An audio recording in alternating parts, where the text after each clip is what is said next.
नमस्कार साथियों। पिछले कुछ दिनों से ऐसा देखा जा रहा है कि बॉलीवुड के अंदर बहुत सारी ऐसी घटनाएं हो रही हैं जो कि अननेचुरल है। अब इसी कड़ी में जो केके की मौत हुई है वो भी अब शक के दायरे में आ रहा है और केके की मौत के बाद से तरह तरह की बातें निकल कर के सामने आ रही है। जो नई बात सामने आई है वो ये है कि केके मंगलवार यानी 31 मई की रात को केके का निधन हुआ था कोलकाता में।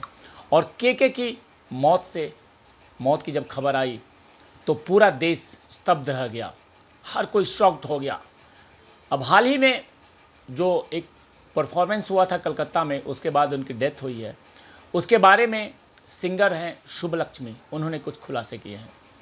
शुभलक्ष्मी ने कहा है कि केके के आने के समय ऑडिटोरियम के बाहर बहुत ज़्यादा भीड़ जमा हो गई थी और केके वहाँ शाम 5:30 बजे पहुँचे थे। भीड़ देख उन्होंने तो ये तक कह दिया था कि अगर ऑर्गेनाइजर्स लोग भीड़ को नहीं हटा सकते हैं तो मैं कार से बाहर नहीं निकलूँगा। बहुत बड़ा खुलासा किया है शुभलक्ष्मी ने, क्योंकि भीड़ इतनी ज़्यादा थी और ये बात सामने आ रही है कि केके की मौत उस भीड़, बेकाबू भीड़, अनलिमिटेड भीड़ और बहुत ही गर्मी और ऑडिटोरियम में एसी नहीं चलने के कारण हार्ट अटैक हुआ है। शुभलक्ष्मी ने आगे कहा, यह आम सी बात है कि हॉल में भीड़ भाड़ होने पर हमें पसीना आता है।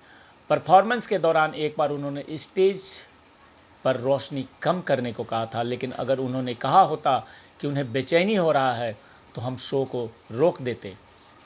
वहीं पश्चिम बंगाल सरकार ने कोलकाता में उन्हें राजकीय सम्मान के साथ श्रद्धांजलि दिया है और मौके पर उनकी पत्नी ज्योति कृष्णा, बेटे नकुल और बेटी तमारा समेत परिवार के अन्य लोग मौजूद थे। केके की मौत के बाद से पूरा देश दुखी है और ऐसा लग रहा है कि कहीं ना कहीं बॉलीवुड के ऊपर कुछ आफत आई हुई है, जो कि एक एक कर करके बहुत सारे लोग बारी बारी से उनका देहांत हो रहा है और ये बॉलीवुड के लिए दुखद दिन है। केके के साथ जो भी हुआ वो कहीं ना कहीं चीज़ें एक शक के दायरे में आती हैं और उस दिन की घटनाक्रम के बारे में हर जगह बातें हो रही है और अब ये मांग भी हो रही है कि किस प्रकार से सरकार ने उनको न तो वहाँ पे व्यवस्था में कोई सहयोग किया और न ही अनलिमिटेड भीड़ को हटाने के लिए कुछ प्लान किया। केके की मौत संदिग्ध दिख रही है और अब देखना है आगे कि अब इसमें और क्या अपडेट आते हैं।